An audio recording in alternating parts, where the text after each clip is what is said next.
This is Outrun 2006 Coast to Coast for the PlayStation 2, released in North America on April of, you guessed it, 2006.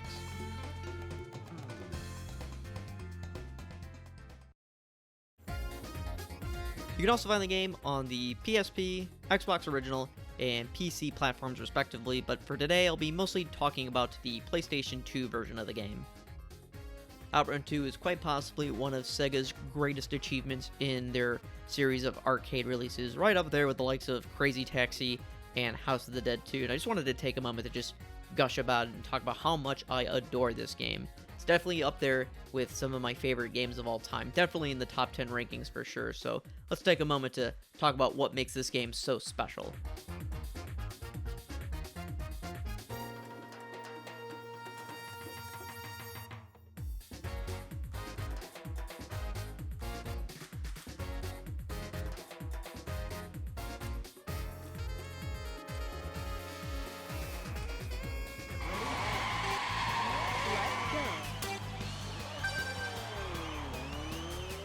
Originally developed by AM2, the console releases of Outrun 2 were primarily handled by Sumo Digital, who were pretty new at the time of this game's release, but are probably most well known today for their work on the Sonic racing games released during the 7th generation of consoles. So, how well did they do here? What are you doing? Well, unlike most of the gameplay you're going to be seeing here today, I think they did pretty good all things considered.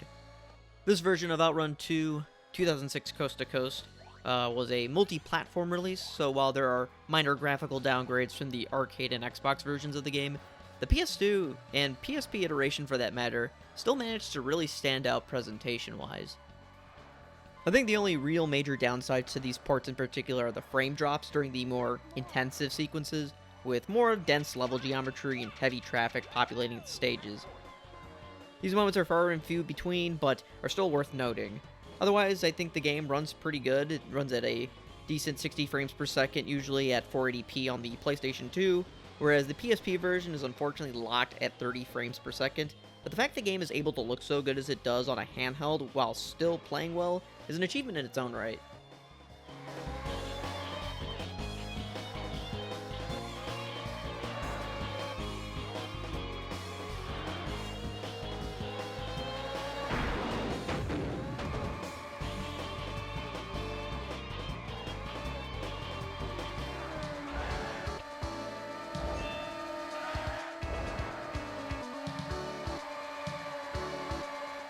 While being a direct sequel to the 1986 Outrun, I think it's safe to say that the game bears more resemblance to Outrunners, since both games have a heavier emphasis on drifting gameplay. You play as Alberto, a metrosexual icon, who's usually paired up with one of his many on-again, off-again girlfriends as you drive from stage to stage, racing against a timer to reach the end goal. Passing through checkpoints between stages adds additional time to help you reach the final stage, and in turn, past the finish line.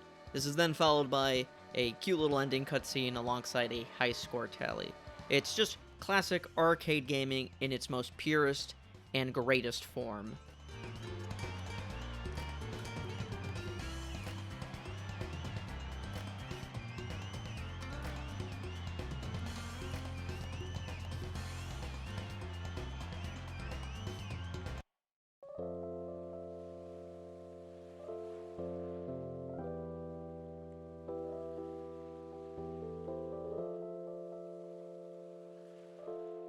Best Outrunners. Game over.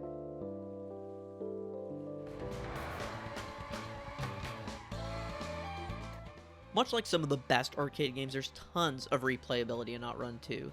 Stages are branched out by difficulty, so if you want to play through a selection of easier tracks, you take the far left path at the end of each stage, whereas harder stages would be on the far right. There's a total of roughly 5 ending stage goals, and you can practically reach them in any way that you want, so it's incentivized to replay the game to kind of see the different routes you can take with each playthrough. It's pretty fun.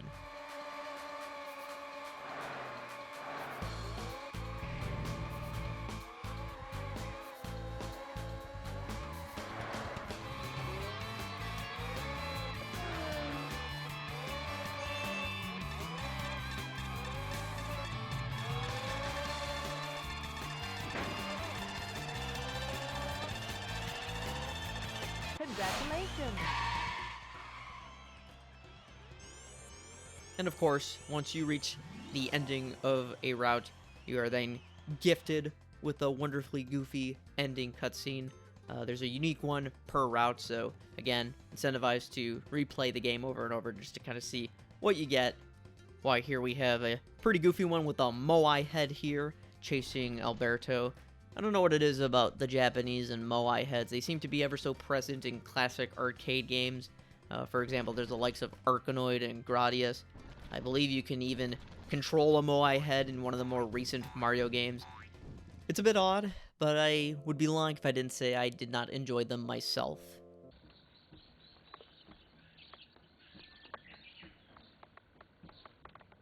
Other modes featured in Coast to Coast include a single-player race campaign, where you slowly progress through a series of racing challenges against a levy of different AI opponents, sometimes with even upwards to 30 at a time.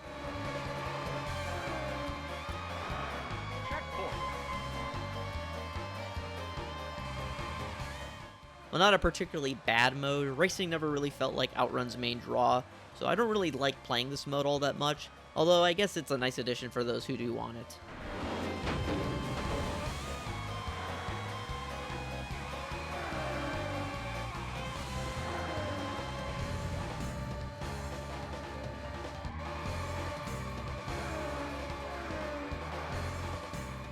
There's also a challenge mode, which is based off the different missions seen in Heart Attack mode. The main premise is to complete objectives yelled out by your girlfriends, either to not hit vehicles, collect coins, drive through specific lanes, and even wackier challenges like dribbling a beach ball, completing math challenges of all things, memory tests, and even shooting down ghosts. You're the best. That's the total. Let's start.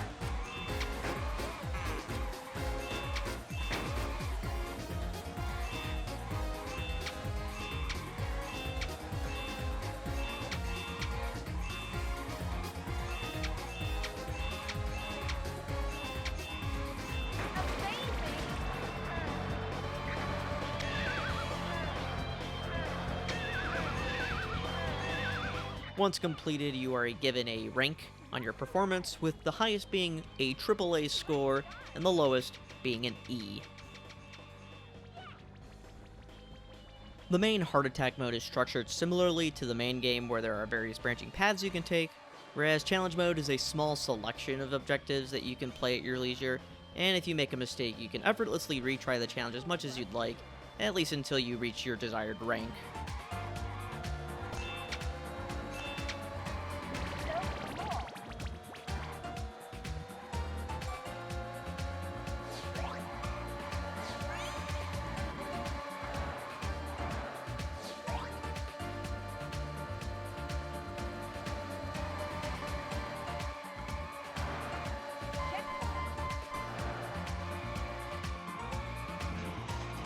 Count for the car.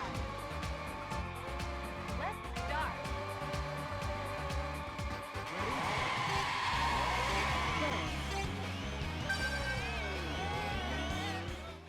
There's also the addition of time trials that focuses purely on course memorization, as there's no traffic in this mode to get in your way. It's simply you and the ghosts.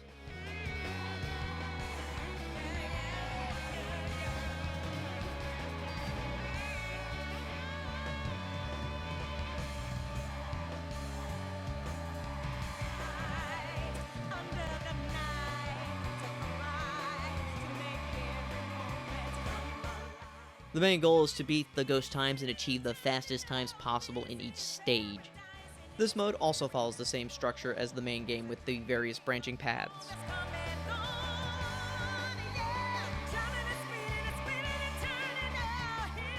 There is also an online multiplayer mode, but outside of the LAN support, official servers for these games died long ago with no support for local multiplayer. Although online play can be replicated with the use of services such as X-Link Kai or the Insignia Xbox Live service for the original Xbox.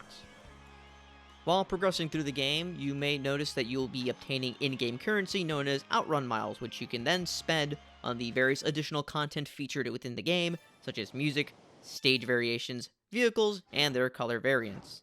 It is worth noting that for some reason, Sega thought it would be a smart idea to lock some content behind a feature by linking the PSP version of the game to the PS2 to transfer progress. My guess is in order for Sega to promote cross-save transfers between these versions, they locked some content to encourage people to buy both releases. Luckily, this hurdle can be easily bypassed with a cheat code that unlocks everything, including the PSP locked content.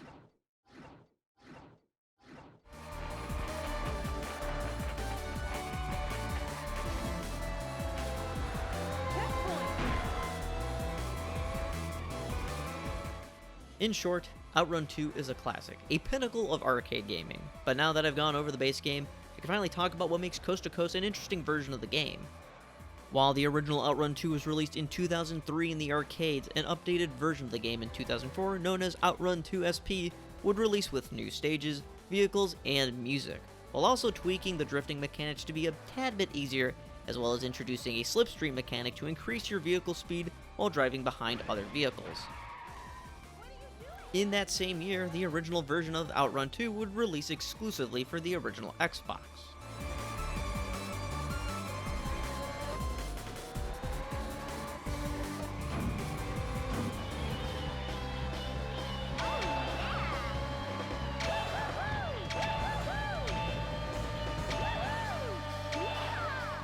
Coast to Coast not only features many of the changes and content made for Outrun 2 SP, but also features the 15 stages featured in the original release of Outrun 2.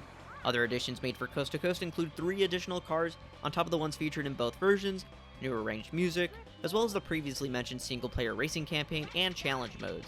The challenge mode was previously featured in Outrun 2 on the Xbox, but is structured a tad bit differently in Coast to Coast.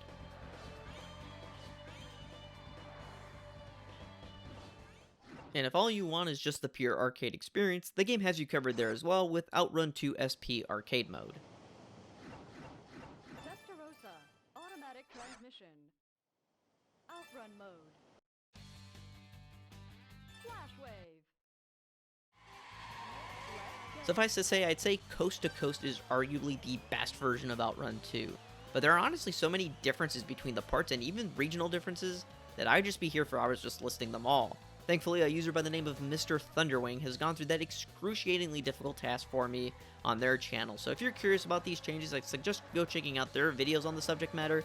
I'll link them down below if any of you are curious.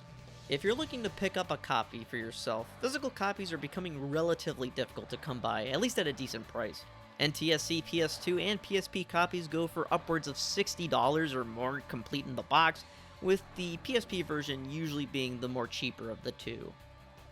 If you're looking for the most expensive versions of the game, may I suggest taking a look at the Japanese exclusive Outrun 2 SP for the PlayStation 2. This version has its own selection of changes made from coast to coast, but goes for well over $250, which is also around the same price as the NTSC Xbox port of Coast to Coast. Isn't retro game collecting awesome?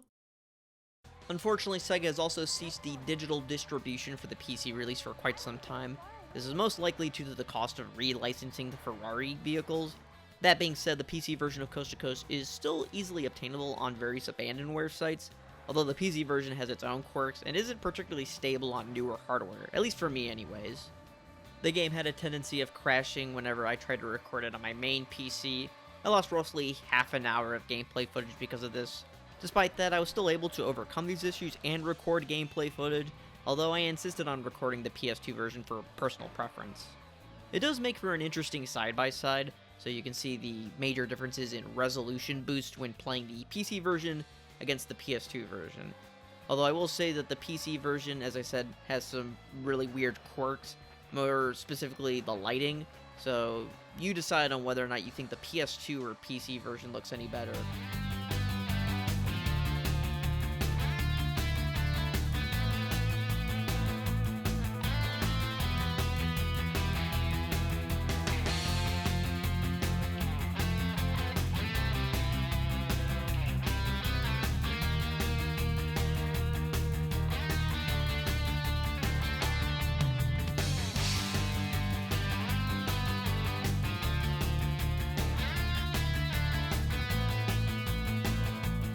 I will say being able to play the game at 1080p does make a pretty big difference. For better compatibility with this version, I would highly suggest using a PC running Windows 7.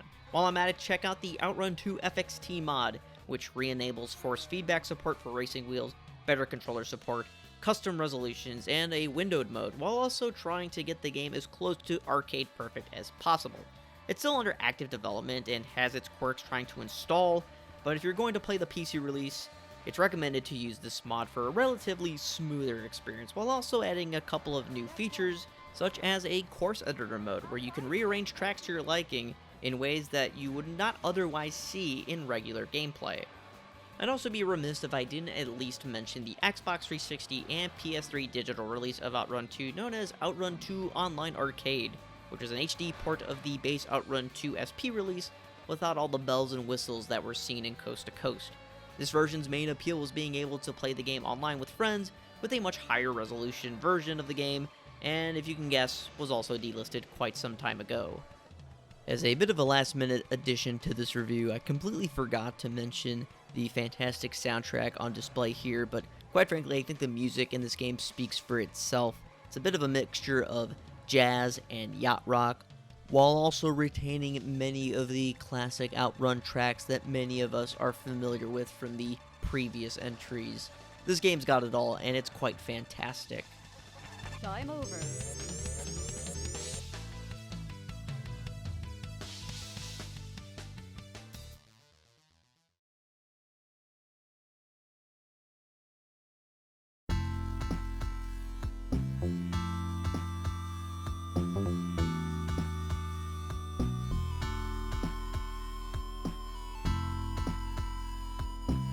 All this talk of expensive used copies and delisted digital releases has painted a rather bleak future for the Outrun franchise. With Sega's recent announcement for various franchise revivals, here's hoping Outrun can get some love in the near future with a brand new entry, or at the very least a complete version of Outrun 2 without any compromises.